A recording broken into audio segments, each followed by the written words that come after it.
আসসালামু আলাইকুম দর্শক, আমরা এই মুহূর্তে আছি আমাদের নিজ এলাকায়, নিজের গ্রাম, পার্শ্ববর্তী গ্রাম, যেখানে কৃষকরা খুব পরিশ্রম করে বিভিন্ন ধরনের সবজি চাষ করে, যেমন টমেটো, বেগুন, তারপরে মূলা, ভুট্টা এবং মরিচ। তা বর্তমানে মরিচের কিরকম পরিস্থিতি, কিরকম দরদাম আমরা শুনবো কৃষক ভাইয়ের কাছ থেকে।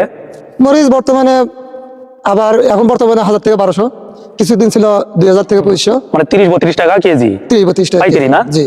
তাহলে কত টাকা খরচ গেছে এখানে? কত প্রায় 18-19 হাজার টাকা 20 শতক মাটি, হ্যাঁ 18-19 হাজার টাকা খরচ গেছে। 18-19 হাজার টাকা খরচ গেছে। জি। এই পর্যন্ত কত পাইছেন টাকা? এই পর্যন্ত আপনার 8900 টাকা পাইছি। 8,900 টাকা পাচ্ছেন। তাই এই যে মাঝে মধ্যে যে গাছ মারা গেছে, জি। কি কারণে মারা গেছে এগুলা? এটা রোগ, এখন কি রোগ এটা ও বেশি ভালো জানে। কৃষি বিভাগ থেকে কোনো লোক আসে না না, দেখার জন্য যে না, আসে গাছগুলো না। মারা যাচ্ছে? আসে না। আসে না না? না। আচ্ছা, আসে না। তাই লস হওয়ার কোনো সম্ভাবনা আছে কিনা? লস হওয়ার সম্ভাবনা আছে, এবার গাছের পরিবেশ ভালো না। জি গাছগুলো মারা গেল কেন, বা এই ধরনের ওষুধ দেওয়ার দরকার, জি। মানে ওগুলা মানে পর্যাপ্ত প্রশিক্ষণ আপনি পান নাই? জি না। আচ্ছা, কৃষি লোন কি পাইছেন কখনো? না ভাই, পান নাই? না। কৃষি লোন কখনোই পান নাই? কৃষি লোন তো দূরে থাকলে আপনি দেখার মতো মানুষ নেই যে আসে যে দেখবে। কৃষি লোন না দিলেও কিন্তু পরিচর্যার লোকজন যে আসে, দেখবে যে এই গাছটা কেন মারা গেল, এই গাছটা কেন মারা গেল, এই গাছটা কিন্তু ফলন ওইভাবে নাই। না। তাহলে যদি এসে তারা এই রোগটা ধরতে পারে, ধরে যদি বলে যে না এই গাছটা এই রোগ, এই ওষুধটা দিলে ভালো হবে, জি। ওটা করে নাই কখনো। না। আচ্ছা, আমার মরিচ গুলো একটু দেখাই, কি ধরনের মরিচ আসতে পারবে এই সাইডে?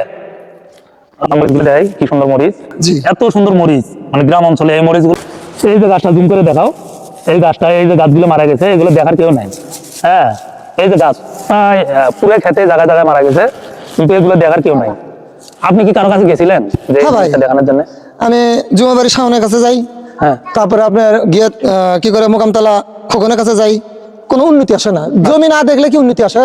আমাদের মুখের ভাবের উপর হয় না তো। এই জিনিসগুলো দেখতে হলে অবশ্যই সরজমিনে এসে দেখতে হবে। আসে দেখা সরজমিনে লাগবে। যদি এসে না দেখে, তাহলে আসলে একদম কৃষক মুখের ভাষায় বুঝাইতে পারে না সবসময় সবকিছু। জি।